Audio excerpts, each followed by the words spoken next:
Assalamualaikum warahmatullahi wabarakatuh. Saya Sri Yusfini Yusuf, Kepala Divisi Administrasi Kanwil Kementerian Hukum dan HAM Aceh.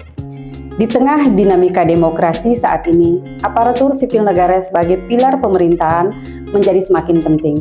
Pemilu 2024 mendatang akan menjadi tonggak bersejarah demokrasi, dan netralitas ASN menjadi kunci utama kelancaran proses demokrasi di Indonesia, khususnya di Aceh. Sebagai penegak hukum dan pelaksana kebijakan mandatori, ASN memiliki peran strategis dalam menjaga integritas dan stabilitas pemerintahan.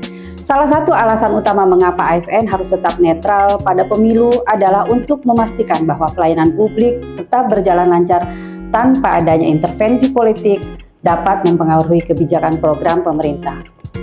Keberlanjutan pembangunan dan kemajuan negara bergantung pada profesionalisme ASN. Dengan tetap netral pada pemilu, ASN dapat memastikan bahwa kepentingan publik diutamakan di atas segala hal, tanpa terpengaruh oleh agenda politik tertentu.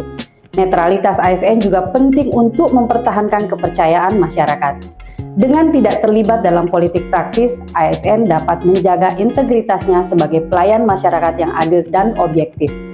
Ini memberikan keyakinan kepada masyarakat bahwa kebijakan dan layanan yang diberikan oleh ASN didasarkan pada kepentingan bersama dan bukan pada kepentingan politik kelompok tertentu. Ayo rekan ASN, bijaklah dalam menggunakan media sosial. Jangan memberikan komentar yang mendukung atau mengarah pada salah satu paslon. Mari bersama-sama menjaga netralitas ASN pada pemilu tahun 2024. Antusias boleh, kebablasan jangan. Billahi taufiq wa hidayah. Assalamualaikum warahmatullahi wabarakatuh.